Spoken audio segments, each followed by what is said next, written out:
The lights dimmed across the massive X Factor UK studio, and for a brief moment, there was silence, the kind that makes even the judges forget to breathe. Then, under the blinding glow of a single spotlight, a young man stepped onto the stage. He wasn't a celebrity, he wasn't even confident. His hands trembled as he clutched the microphone, eyes flickering nervously toward Simon Cowell. The crowd waited, expecting another hopeful voice in a sea of dreamers. No one, not even Simon, could have guessed that what was about to happen would become one of the most unforgettable moments in X Factor history. His name was Daniel, a 24-year-old from a small town in northern England. He had spent his life singing in corners of cafes, busking under cold rain, hoping one day someone would hear not just his voice, but his story. The X Factor audition was supposed to be his big chance, the one that could change everything. He had rehearsed for months, pouring his soul into every lyric, every breath. But when he stood there, facing Simon Cowell, Amanda Holden, and the roaring crowd, something inside him froze. The lights felt too hot, the stage too big, the silence too heavy. Simon looked up from his notes, giving that familiar, piercing stare that has made and broken hundreds of dreams. "Whenever you're ready," he said flatly, folding his hands. Daniel nodded and took a deep breath. The music began, a slow piano introduction to "Say Something" by A Great Big World. His voice cracked slightly on the first note, trembling with nerves. The audience shifted uncomfortably. One of the judges raised an eyebrow. It wasn't bad, but it wasn't great either. Then it happened. Just a few lines in, Simon lifted his hand sharply. "Stop," he said. The words sliced through the air like glass. The music cut off instantly. The room fell dead silent. Daniel froze, his heart pounding so hard it hurt. He thought it was over. The audience gasped. A few even winced. Simon Cowell, the man whose opinion could destroy or define a dream, had stopped him mid-song. Simon leaned forward, elbows on the desk, studying the young man with that expression, part curiosity, part disappointment. "You've got a nice tone," Simon began slowly, "but you're not feeling it. You're singing words, not the story." His voice was calm, but firm. It wasn't anger, it was challenge, the kind of challenge that either breaks you, or wakes something deep inside. Daniel swallowed hard, his mind raced. Every dream he'd ever had flashed before him, the late nights practicing in his tiny room, his mother's encouraging words, the people who said he'd never make it. And now Simon had stopped him. This was the moment that would decide everything. Simon sat back, folding his arms. "Here's what I'm going to do," he said finally. "Go backstage, take a moment, think about the song, what it means to you. Then come back, sing it again." The audience was stunned. Simon Cowell rarely gives second chances. The producers whispered behind the cameras, unsure what to make of it. But Simon wasn't smiling, he was serious. As Daniel walked off stage, the audience clapped softly, not in mockery, but in hope. They could feel something brewing, something real. The judges exchanged glances. Even Amanda whispered, he might come back different. Backstage, Daniel paced the narrow hallway, his mind a storm of emotions. He wanted to run, he wanted to disappear, but then he remembered his father's voice, the one who had taught him to sing before passing away 2 years earlier. "If you ever get your moment," his dad used to say, "sing like the whole world's heart depends on it." And so he stood there, eyes closed, whispering those words to himself. He wasn't going to sing for Simon anymore. He wasn't going to sing for fame or cameras. He was going to sing for that promise, and for the memory of his father. Minutes later, the stage door opened again.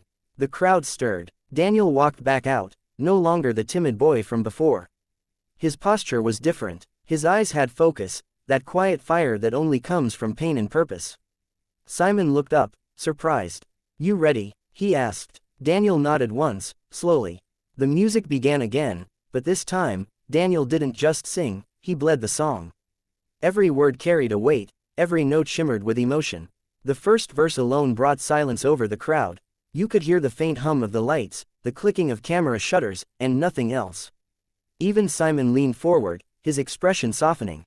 As Daniel sang, tears welled in his eyes. His voice cracked, but it didn't matter. It was raw, human, real. The audience felt every ounce of loss, every dream buried beneath doubt. When he hit the final chorus, something extraordinary happened. People began to stand. One by one, the audience rose to their feet, clapping, crying, shouting.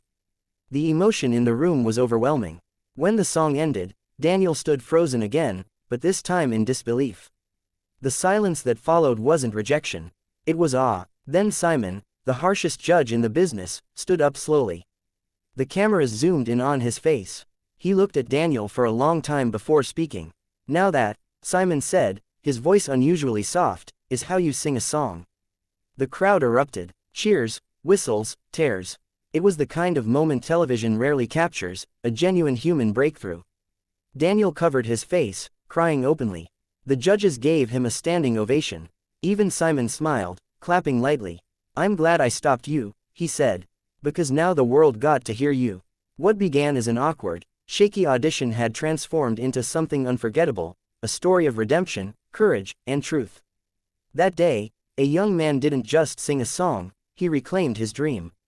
When the final notes of Daniel's second performance faded into the rafters of the studio, there was an almost sacred silence, a stillness that wrapped the audience like a spell.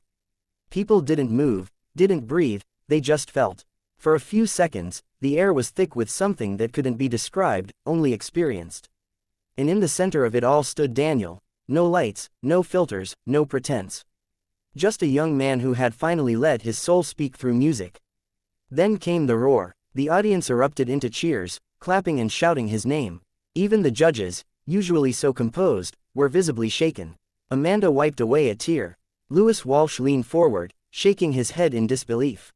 That, he said into the mic, wasn't just singing. That was truth. The crowd echoed him, screaming their approval. But the camera, of course, focused on Simon.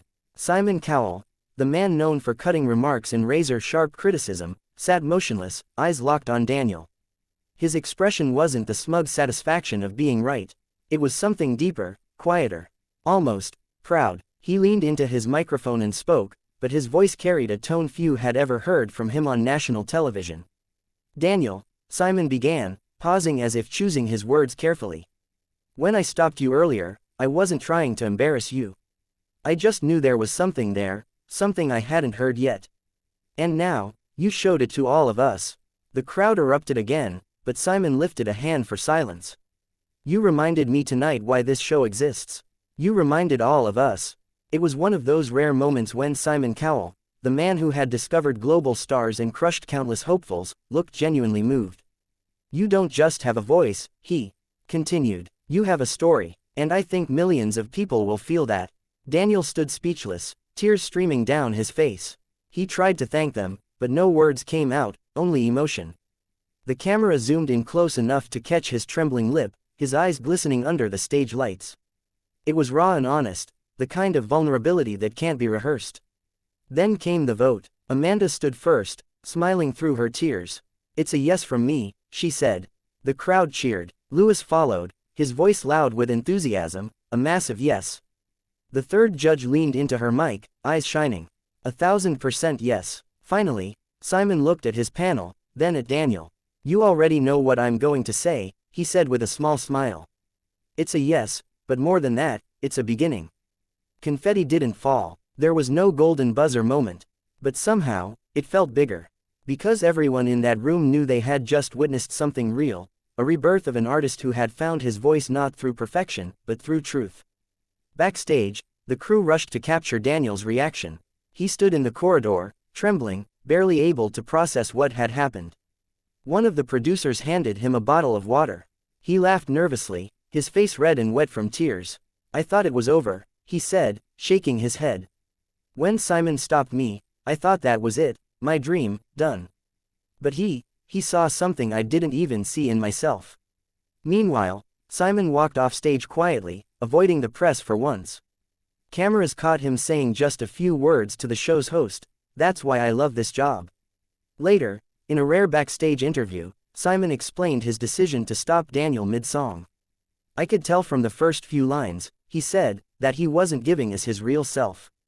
It happens a lot, nerves, fear, self-doubt. But I could hear something in his tone, a story he wasn't telling yet. I wanted him to find that before it was too late." What no one knew at the time was that Simon's instinct had been shaped by years of seeing raw talent crumble under pressure. He had seen incredible voices fail because they tried too hard to perform instead of feel. That's what